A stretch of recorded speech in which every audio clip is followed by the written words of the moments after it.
Welcome to current classes. आज है 1 जुलाई। 1 जुलाई जो जितने इंपॉर्टेंट करंट क्वेश्चन बन सकते हैं हम इस वीडियो में डिस्कस करेंगे। वीडियो की जो पीडीएफ होगी वो हमारे टेलीग्राम चैनल मिल जाएगा, जिसका लिंक वीडियो के डिस्क्रिप्शन बॉक्स में दिया गया है।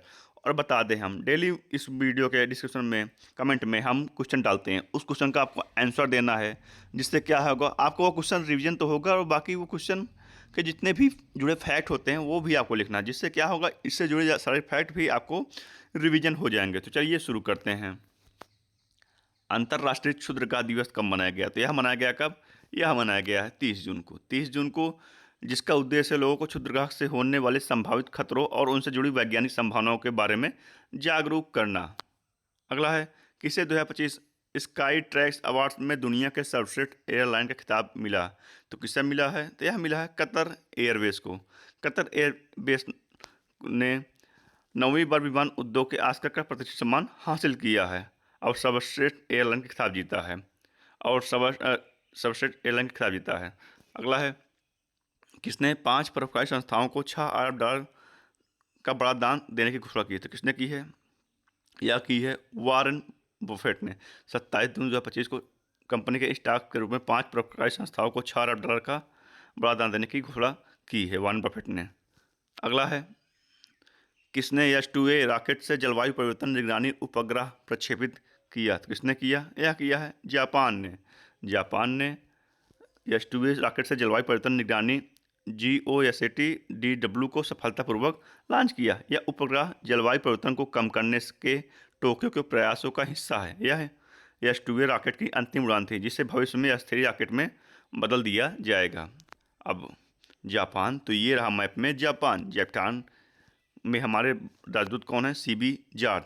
और कैपिटल क्या है? टोक्यो। करेंसी है जापानी येन। और प्राइम मिनिस्टर कौन है? शिंगेरू इशिबा। जापान की संख्या में लगातार 14वें साल गिरावट देखी गई है। जापान ने 6 घंटे में 3D प्रिंट रेलवे स्टेशन बनाया। जापान क्रिप्टो परिसंपत्तियों के वित्तीय उत्पादक के रूप में कानूनी दर्जा देगा। विश्व की सबसे वृद्ध महिला टोमिको इटुका का 16 वर्ष की उम्र में निधन हुआ है। भारत का विदेशी ऋण कितने प्रतिशत बढ़कर $736.3 अरब हो गया? तो यह कितना परसेंट बढ़ा है? 10%। भारतीय रिजर्व बैंक ने कहा, भारत का बाह्य यानी विदेशी ऋण 2025 के अंत तक 10% बढ़कर $736 अरब हो गया, जबकि एक साल से पहले इस अवधि में यह $668 अरब था। GDP के प्रतिशत के रूप में बाह्य ऋण एक साल पहले 18.5% से बढ़कर 2025 में अंत तक 19.1% हो गया है।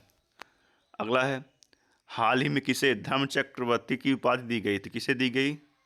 तो यह दी गई है नरेंद्र मोदी। अपने प्रधानमंत्री नरेंद्र मोदी जी को जैन संत आचार्य श्री 108 विद्यानंद महाराज के जन्म के 1 शताब्दी के समारोह के धर्म चक्र उपाधि की सम्मानित किया गया। PM मोदी ने इस सम्मान को विनम्रतापूर्वक स्वीकार करते हुए इसे माँ भारती को समर्पित कर दिया। अगला है, हाल ही में किसने गढ़वाल राइफल्स के कर्नल ऑफ द रेजिमेंट का पदभार संभाला? तो किसने संभाला? यह पद संभाला किसने? DS राणा ने। DS राणा ने गढ़वाल राइफल्स का पदभार संभाला। अब क्रिस्टी कोवंटी को IOC की पहली महिला अफ्रीकी अध्यक्ष बनी। प्रोफेसर सुमन चक्रवर्ती को IIT खड़गपुर का निदेशक नियुक्त किया गया। अंथा चंद्रकासन MIT में पहले भारतीय मूल के प्रोवेस्ट बने। और अनुराधा ठाकुर को सेबी बोर्ड में नियुक्त किया गया। MIT, तो MIT से जो है QS वर्ल्ड यूनिवर्सिटी रैंकिंग में MIT दुनिया भर में टॉप पे है। और अपने देश में कौन सा यूनिवर्सिटी टॉप पे है? तो यह IIT दिल्ली। तो कौन से नंबर पे? 123वें नंबर पे है विश्व में। किस मंत्रालय ने GOI स्टेटस ऐप लॉन्च किया? तो किसने लॉन्च किया? यह किया है सांख्यिकी एवं कार्यान्वयन मंत्रालय ने। सांख्यिकी दिवस 2025 के अवसर पर एवं कार्यक्रम मंत्रालय ने अपनी इकाई राष्ट्रीय संपर्क सर्वे कार्यालय के माध्यम से GOI status mobile application launch किया। यह नवाचार पूर्ण ऐप नागरिकों को कहीं भी कभी भी वास्तविक समय में अधिकारिक सरकारी आंकड़ों तक आसान पहुंच प्रदान करता है। किस राज्य सरकार ने कपास, हल्दी, मक्का किसानों के लिए हेजिंग डे शुरू किया? तो किसने शुरू किया? यह शुरू किया किसने? महाराष्ट्र सरकार ने पुणे में हेजिंग डे शुरू करने के राज्य के कृषि क्षेत्र के विकास में एक बड़ा कदम उठाया। हेजिंग डे की स्थापना बाला साहब ठाकरे कृषि व्यवसाय और ग्रामीण परिवर्तन परियोजना के तहत की गई थी। हेजिंग डे किसानों की उनकी कृषि उपज को उचित मूल्य दिलाने और उनकी आय में बढ़ाने में मदद करेगा। अब महाराष्ट्र, तो ये रहा मैप में महाराष्ट्र। कैपिटल क्या है? मुंबई। सीएम है देवेंद्र फडणवीस, गवर्नर है सीपी राधाकृष्णा। अब महाराष्ट्र में उज्जैनी बांध, जयवाड़ी बांध, कोयना बांध, नवेगांव, नाचगीर, सह्याद्री, मेलघाट, तड़ोवा, अंधेरी बोर्ड टाइगर रिजर्व है। महाराष्ट्र सरकार ने 3 लैंग्वेज पॉलिसी का आदेश दिया, वापस लिया। भारत का पहला under water museum artificial coral leaf Maharashtra में लॉन्च किया गया। महाराष्ट्र सरकार के नक्सल प्रभावित कटेजी गांव में आज़ादी के 77 वर्ष बाद पहली बार राज्य परिवहन की बस सेवा शुरू की गई। महाराष्ट्र की रोहिणी ग्राम पंचायत ने ई गवर्नेंस पुरस्कार 2025 के तहत डिजिटल गवर्नेंस श्रेणी में स्वर्ण पदक जीता है। G7 राष्ट्र किस देश की कंपनी को वैश्विक न्यूनतम कर से छूट देने पर सहमत हुए? G7, तो यह छूट है किस पे? अमेरिका पे। अब G7 राष्ट्र कौन कौन से हैं? Canada, France, Germany, Italy, Japan, United kingdom, United states. और जिससे अब क्या होगा, जिससे उन्हें एक विशेष साइड बाय साइड कराधान समाधान की पेशकश की गई है। और यह अमेरिकी बहुराष्ट्रीय कंपनियों को वैश्विक न्यूनतम कर ढांचे को छूट देने सहमति व्यक्त की है। अब अमेरिका, तो ये रहा मैप में अमेरिका। 4790 के वहाँ के राष्ट्रपति कौन बने हैं? Donald Trump. और गल्फ ऑफ मैक्सिको का नाम बदल के गल्फ ऑफ अमेरिका कर दिया गया है।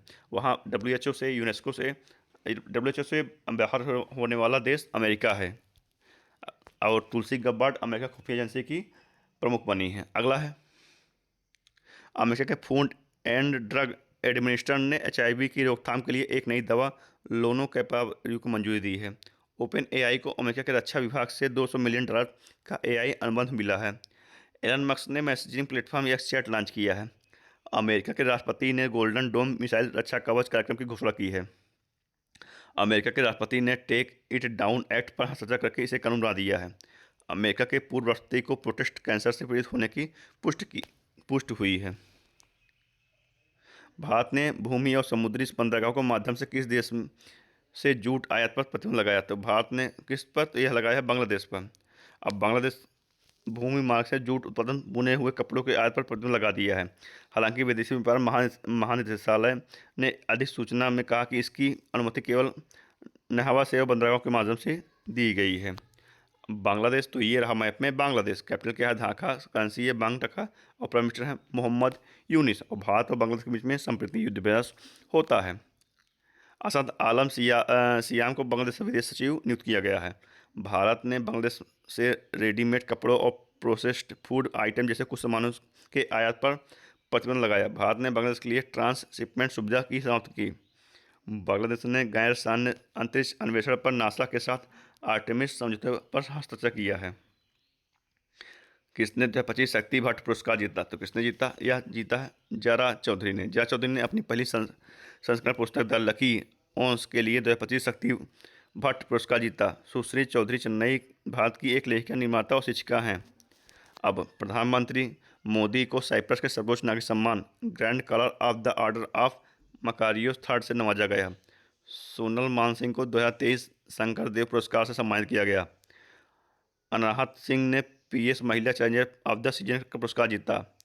सारा जोसेफ को मातृभूमि साहित्य पुरस्कार से सम्मानित किया गया। आचार्य प्रशांत को सर्वाधिक प्रभावशाली पांडविद पुरस्कार मिला है।